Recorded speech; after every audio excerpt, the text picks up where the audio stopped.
Ég heiti Freyja Jónsdóttir og ég klínískur lyfjafræðingur hérna á Landspítala og lektor við lyfjafræðideild Háskóla Íslands.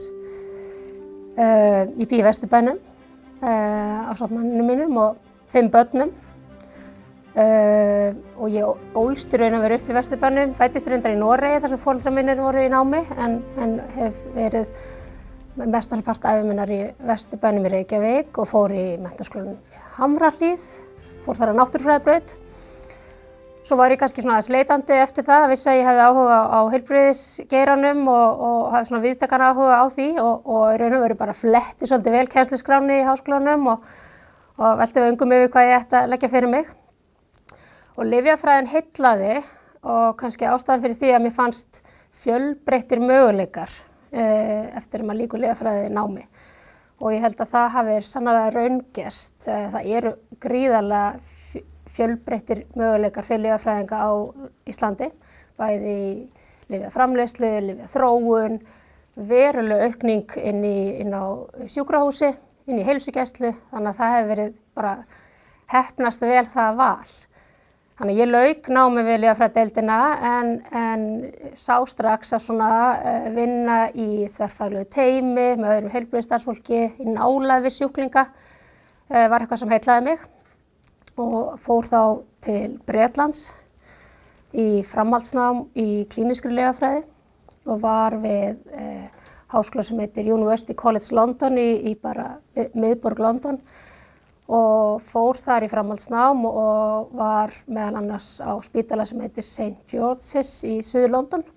Gríðarlega lærdómsríkur tími og fá að svona kynnast klínískri lyfjafræði í Bretlandi, þeir eru leiðandi í faginu. Það voru ákveðnar áskoranir þegar ég kom heim að það var svona takmarkað aðgengi að sérhæfingu í klínískri lyfjafræði. Við vorum með fáa en verulega flotta klíníska lyfjafræðinga á spítalanum en það var erfitt að fjölga í faginu. Þannig að við fórum í ákveðið ferðalag og byggðum upp sérnám í klínískri lyfjafræði hér á Landspítala, ég og frábæri kollega mínir í lyfjaþjónustunni og í ríku samstarfi við framhaldsmenntunarstjóra lækna og í raun og veru stjórn Landspítalans og Háskóla Íslands. Þannig að nú er að verða komin áratugur síðan sú vegferð hófst og það er að segja stjórnendum Landspítala verulega til hrós hvað vel hefur verið tekið í þessa vegferð og klínískir lyfjafræðingar orðnir hluti að þverfaglegum teymum víða spítalann. En síðan fór svona áhugi minn á rannsóknum að aukast og svona átta mig á því hvað rannsóknir er stór hluti af framþróun í heilbrigðisþjónustu. Bæði hvað var það þjónustu, hvað var það lyfjanotkun og það svona vakti áhuga minn og var inn í þó nokkrum meistaraverkefnum og BS-verkefnum læknanema en langaði að efla mig í rannsóknarfærni og svona í kringum árið 2020 þá leitaði ég til hennar Kristínar Ingólfsdóttir sem er fyrrverandi rektor Háskóla Íslands og hún hvatti mig af stað í doktorsnám og hvatti mig til að leita til Martins Inga, prófessor í læknadeild og svæfingargjörgæslulæknir. Og við fórum á stað í samstarf þar sem leiddi til þess að hann varð leiðbeinandi minn í doktorsnámi ásamt Önnu Bryndísi Blöndal, lyfjafræðingi og stærra teymi í doktorsnefndinni, bæði læknar og lyfjafræðingar. Og úr varð að ég varði doktorsverkefni í nóvember síðastliðnum og doktorsverkefnið var byggt á 4 aftursýnum hóprannsóknum og það sem við vorum í raun að vera að gera í svona grófum dráttum var lyfjafaraldsfræðileg rannsókn á lyfjanotkun fyrir innlögn á spítala og breytingarnar sem verða í tengslum við sjúkrahúsinnlögn og hvernig sjúklingum reiðir af, hvernig þeirra lyfjanotkun breytist.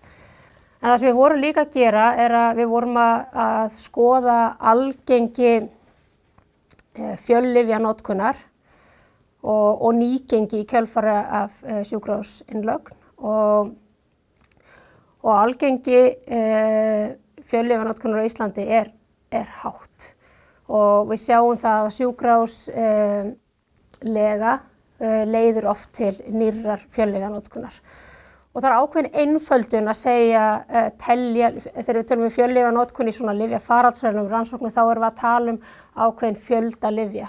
Hvaða lyf erum við oftast að bæta við innlögn og það eru lyf eins og svefnlyf, róandi lyf, stundum lyf sem kallast prótónupumpuhemlar sem hafa áhrif á magasýrurnar og sum lyf sem eru svona ætluð tímabundinnar notkunar og getur þá stutt okkur við það að grípa fólk í kjölfarið. Við skoðum líka hvernig lyfjanotkunin hefur breyst yfir þetta rannsóknartímabil sem áratugur. Og erlendis eru rannsóknir sem sýna það að fjöllyfjanotkun eykst. En okkar tölur sýndu að við erum ekki að auka fjöllyfjanotkunina. Hún helst svona frekar í stað.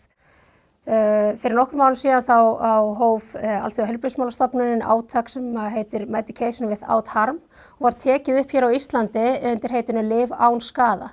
Og það gríðarlega mikilvægt átak sem var samstarfsverkefni margra aðila, heilsugæslu, Landspítala, landlæknis og fullt af fagfélaga og hefur svona gefið ákveðið tækifæri til þess að varpa ljósi á það að nota lyf á ábyrgan hátt. Ekki bara hefur það held ég verið vitundavakning meðal okkar heilbrigðisstarfsmanna, heldur líka meðal almennings. Ég skynja það allavega að það meiri áhugi og skilningur á því að við þurfum að fara varlega með lyf. Og það einn liður í þessu að valdefla þá sem nota lyf í að sækjast eftir því að þau séu endurskoðuð. Þannig að mjög mörg verkefni bara þvert á heilbrigðiskerfið, allt frá heilsugæslu, Landspítala yfir í apótek þar sem er verið að gera verkefni til þess að bæta gæði og öryggi lyfjanotkun. Og eitt lítið dæmi til dæmis það að klínískir lyfjafræðingar hafa komið í vaxandi mæli inn í heilsugæslur á Íslandi og þeirra hlutverk víðtækt þar, en eitt af því sem þeir gera að rýna lyfin og fara yfir og í samstarfi við lækna og jafnvel hjúkrunarfræðinga, en ekki síst skjólstæðinginn.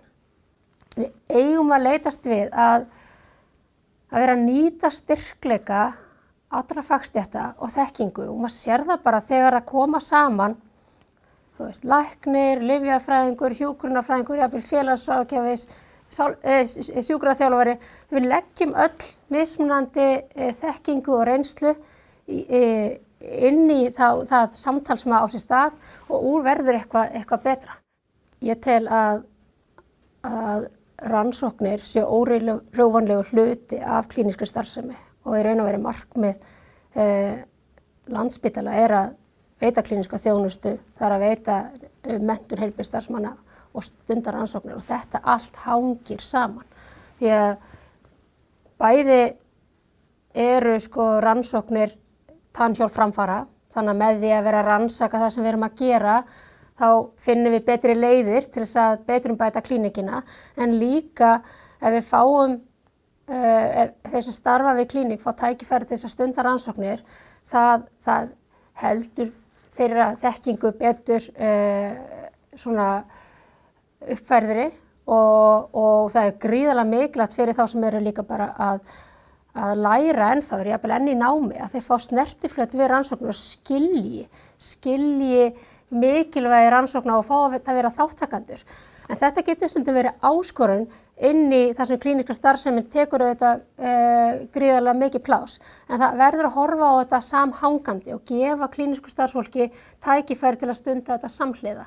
Og það lykilatriði að hafa stuðning yfirmanna. Og ég held ég geti þakka mín með yfirmönnum það bæði Arnþrúði Jónsdóttir og svo Bjarni Rúnari sem framkvæmdastjóri sviðsins að veita þessu vægi og gefa þessu sveigrúm og áhuga og hafa svona þátt inn í klínískri starfsemi. Ég gríðarlega þakklát fyrir þessa viðurkenningu. Mér finnst hún samt svona fyrst og fremst varpa ljósi á mikilvægi þess að við sem störfum sem lyfjafræðingar tökum meiri þátt í rannsóknum og við komum með mikilvægt innlegg inn í svona þverfaglega rannsóknir. Þannig mér finnst þetta vera viðurkenning á því að við höfum svolítið stigið upp undanfarinn áratug í að auka þátttöku okkar í rannsóknum.